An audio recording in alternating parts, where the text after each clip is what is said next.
नमस्कार दोस्तों। RPSC college lectureship ने इंटरव्यू के लिए जो रिजल्ट निकाला है उसमें जो शॉर्ट लिस्टेड स्टूडेंट है उनसे आरपीएससी ने डिटेल्ड फॉर्म मांगा था, जिसमें आपको 2 डिटेल्ड फॉर्म फिल करने थे, एक डॉक्यूमेंट्स का सेट पूरा का पूरा लगाना था और एक पोस्टल ऑर्डर आपको देना था।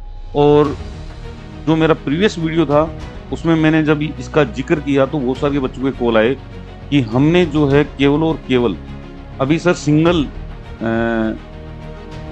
जो फॉर्म था वही सबमिट करवाया है, एक ही सेट हमने डॉक्यूमेंट्स का भेजा है।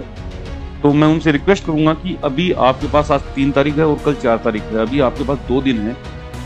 2 दिन में आप या तो आरपीएससी पहुंच जाओ, 4 तारीख तक वो फॉर्म सबमिट करेंगे, ठीक है कि नहीं है? तो वो दूसरा फॉर्म भी सबमिट करो या फिर पूरा फॉर्म जो है नए सिरे से सबमिट करके और वहाँ पे नए सिरे से फिल करके दोनों फॉर्मों को, ठीक है, नए डॉक्यूमेंट्स मतलब डॉक्यूमेंट्स का सेट बना लो नया, पोस्टल ऑर्डर नया ले लो और वो वहाँ लेकर आप पहुँचे। आपके पास टाइम है, पेशेंस रखिए, घबराने की जरूरत नहीं, ठीक है कि नहीं है?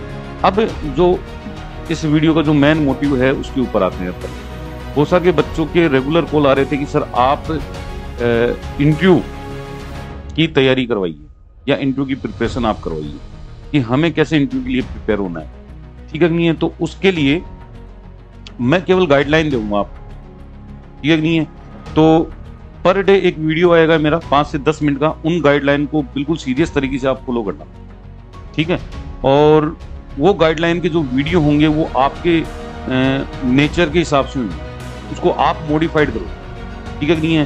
क्योंकि हर स्टूडेंट का जो इंटरव्यू होता है वो अलग तरीके से लिया जाता है। आप ये सोच रहे हो कि हर स्टूडेंट का इंटरव्यू है जो एक प्रकार से लिया जाएगा, ये पॉसिबल नहीं होगा।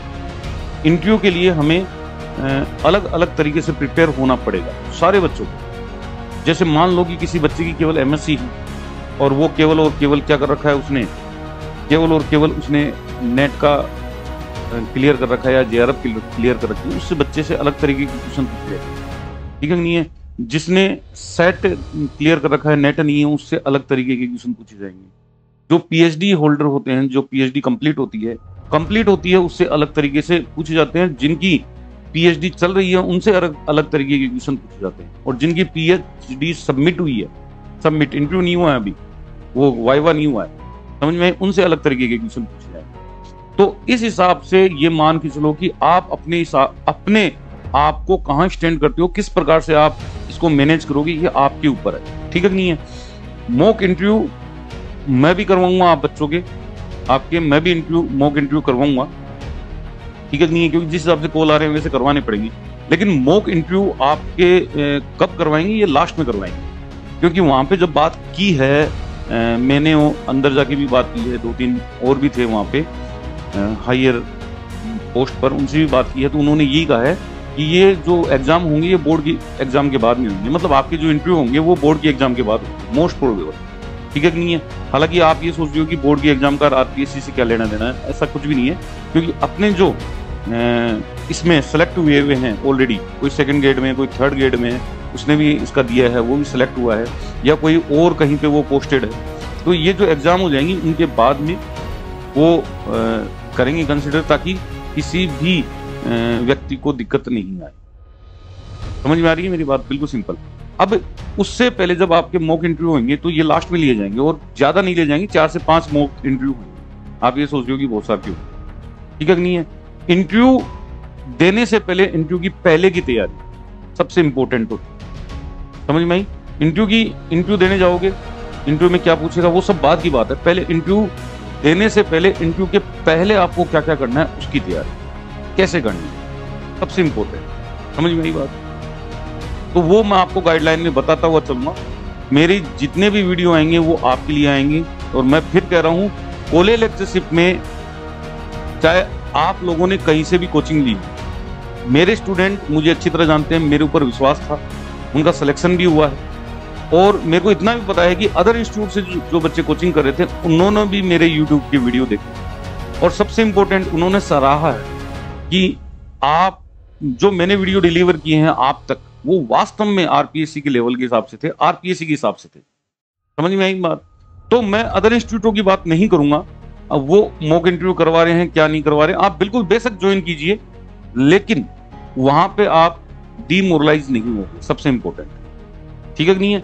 हाँ, डीमोरलाइज नहीं होना है, आपको हमेशा और हमेशा पॉजिटिव लेना है। तो इसकी गाइडलाइन मैं दूंगा आपको। उससे पहले कोशिश करूंगा कि पिछली बार जो सिलेक्ट हुए हैं स्टूडेंट्स, पिछली बार उनसे मैं आपकी डायरेक्ट टॉक करवाऊंगा, समझ में आई? तो एक्चुअल में पिछली बार जो सिलेक्ट हुए हैं या जो रह गए हैं उनसे भी टॉक करेंगे अपन। पिछली बार जो आरपीएससी का खुले इलेक्ट्रिसिटी का इंटरव्यू हुआ था उसमें बहुत सारे बच्चे रह गए, जैसे मैं भी रह गया था, समझ में आई? तो मेरा क्या एक्सपीरियंस हुआ, मेरी क्या कमी रही वहां पे, वो मैं आपको बताऊंगा। उसी कमी को सुधारना है अपन, ताकि आपके लो मार्क्स ना आए, ठीक है कि नहीं है? और ऐसे ही अदर स्टूडेंट से भी अपन बात करेंगे जिनका सिलेक्ट हो गया था और वो फाइनली असिस्टेंट प्रोफेसर नहीं बन सके, उनसे भी करवाऊंगा। जो बन चुके हैं उनसे भी आपकी मैं यूट्यूब के जरिए आपकी बात करूंगा, ठीक है कि नहीं है? और साथ में जो अपने असिस्टेंट प्रोफेसर हैं, जो भी रिटायर्ड हैं, जो इंटरव्यू लेने जाते हैं, वो किस टाइप के क्वेश्चंस बच्चे से पूछते हैं और वो किस टाइप के क्वेश्चंस आपसे पूछेंगे वहां जाने पर, वो नहीं कोई और पूछेगा, समझ में आई बात? तो वो किस टाइप के क्वेश्चन पूछते हैं, बच्चे की किस प्रकार से साइकोलॉजी वो टटोलते हैं, किस प्रकार से बच्चे को वो विजुलाइज करते हैं, किस प्रकार से उसको फील करते हैं बच्चे को, फिर उसके हिसाब से क्वेश्चन पूछे जाते हैं, ठीक है कि नहीं है? तो वो सारी चीजें मैं असिस्टेंट प्रोफेसर की जबानी ही आपको सुनवाऊंगा, कोशिश यही रहेगी, ठीक है कि नहीं है? बाकी का करने वाला वो है, अपन कुछ नहीं कर सकते, ठीक है कि नहीं है? तो मेरे वीडियो पे बने रहना, यूट्यूब पर बने रहना, यूट्यूब पर बने रहना, क्योंकि सारी इंफॉर्मेशन यूट्यूब के जरिए जाएगी। और बहुत सारे बच्चे बोल रहे थे सर व्हाट्सएप ग्रुप बना दो, व्हाट्सएप ग्रुप बनाने की जरूरत नहीं है, क्योंकि मैं किसी दूसरे का क्रेडिट नहीं लूंगा। मेरे बच्चे जो सिलेक्ट होंगे मैं उन्हीं का सिलेक्शन वहां दिखाऊंगा। अब क्या होता है कि अदर इंस्टीट्यूट वालों ने क्या बना दिया, आपका व्हाट्सएप ग्रुप बना दिया।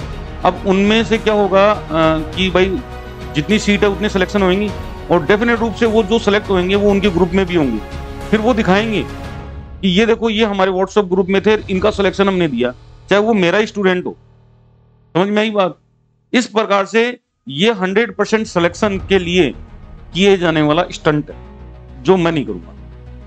मेरे से आप जुड़े हो, पहले भी वो किससे जुड़े हुए थे, यूट्यूब से, अभी भी यूट्यूब से जुड़े हुए रहो। अगर आपको लगता है कि कोले इलेक्ट्रिसिटी में मैंने आपकी हेल्प की है, तो आपको ये लगना चाहिए कि मैं इंटरव्यू में भी आपकी पूरी हेल्प करूं, ठीक है? तो इसी वादे के साथ कि आपको डेली का एक वीडियो अपडेट मिलेगा कि आप इंटरव्यू की तैयारी कैसे करें। आप अरुण सर के साथ जुड़े रहें इंटरव्यू तक। तब तक के लिए नमस्कार, जय हिंद, बाय बाय, मिलता हूं नेक्स्ट वीडियो।